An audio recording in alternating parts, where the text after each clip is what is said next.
What's going on, everybody? Josh Engleman here for Stokastic.com, back again with the NBA DFS contenders on DraftKings for Monday, November 28th.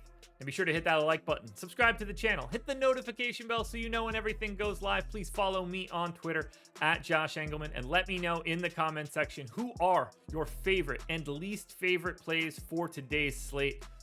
I also need you guys to go check out BetMGM. They are the presenting sponsor of this show. If you click the link in the description, head on over to BetMGM. I need you to be in a legal betting state. I need you to be new to BetMGM. But when you do, click that link, make that deposit, put $10 down on any one of the World Cup matches. My recommendation is to take the United States against Iran tomorrow.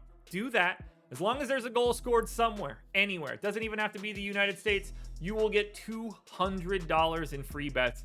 Great way to start off a sports betting bankroll. Now, we round out the bottom of my top 10 with Dennis Schroeder, Joe Val, Kevin Huerter, Jalen McDaniels, and Kyrie Irving on the outside looking in. Who will be my favorites? My top 5 plays for today? It's time to find out. First up at number 5, I'm looking at Trey Murphy. He's small forward eligible, 4,600, projected for 27.5. The goal is 33. He's in the optimal lineup 15% of the time. 30 minutes here for Trey Murphy. He's a 0.9 fantasy point per minute guy. We've got no CJ McCollum today, and it's looking like no Brandon Ingram, who is doubtful. So I think Murphy's just stepping into starter run. 17% usage for Murphy, 13.5 points, 6 rebounds, an assist and a half, a stock and a half. But it's a matchup against OKC. It's pace up, and they're not very good. So just take advantage of the extra minutes that Trey Murphy is getting that he is not priced for. At number 4, we go to TREY, shooting guard, small forward eligible, 7,700, projected for 43. The goal is 48.5, and he is in the optimal lineup 16% of the time.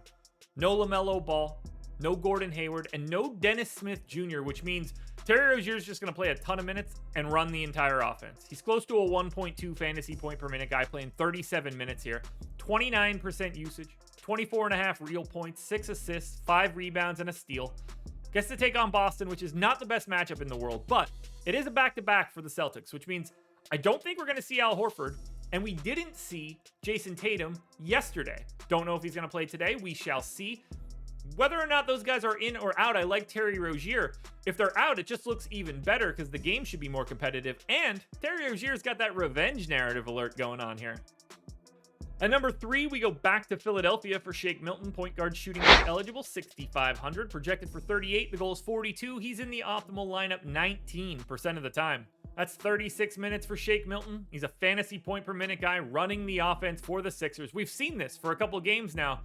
Doesn't appear that they move Shake Milton's price, but a fantasy point per minute guy playing 36 minutes is just always interesting.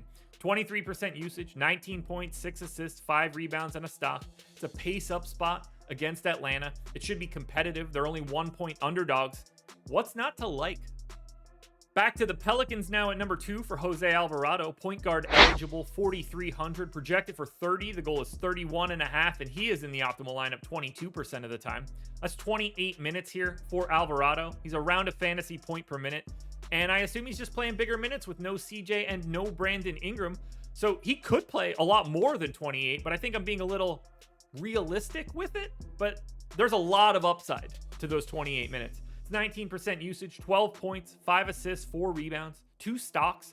But it's a matchup against OKC. I think this fits him really well. They probably want him out there significantly for a matchup against Shai Gilgeous-Alexander. That makes sense to me. So that's why I think there's a lot of upside in the minutes.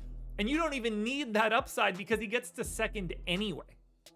Now, before we get to that number 1 contender, one last reminder. Hit the like button, subscribe to the channel, hit the notification bell so you know when everything goes live. You got to head on over to Twitter, follow me at Josh Engleman. I need you to let me know in the comment section, what do you like in this list? Who's missing? Who are your favorite plays that you don't see in my top 10? And then please go check out BetMGM. Link in the description. $200 in free bets on the line. Your number 1 contender for today is also from the Pelicans. That is Zion. Power forward. I almost said point guard. Power forward eligible, 7,900. Projected for 50.5. The goal is 49.5. He's in the optimal lineup 23% of the time. 32 minutes here for Zion, and he just runs the show with no CJ and no Ingram. 1.6 fantasy points per minute is where I actually have him here today. 32 minutes, 32% usage, 32 real points. This dude is gonna dominate today. Almost 8 boards, 4 assists, and a stock and a half in a matchup against OKC. Who's checking Zion from Oklahoma City? He might break Poku in half if he tries to guard him. Zion is going to dominate. He's going to get to the rim as much as he wants, and if he just wants to spam that run, by all means do it, because he is the best play that you will find today on DraftKings. Alrighty, folks, that will do it. Those are my NBA DFS contenders on DraftKings for Monday, November 28th. FanDuel version's around here somewhere, so check it out. Good luck tonight, everybody. Win some money. We are back again tomorrow morning for another edition of the Contenders.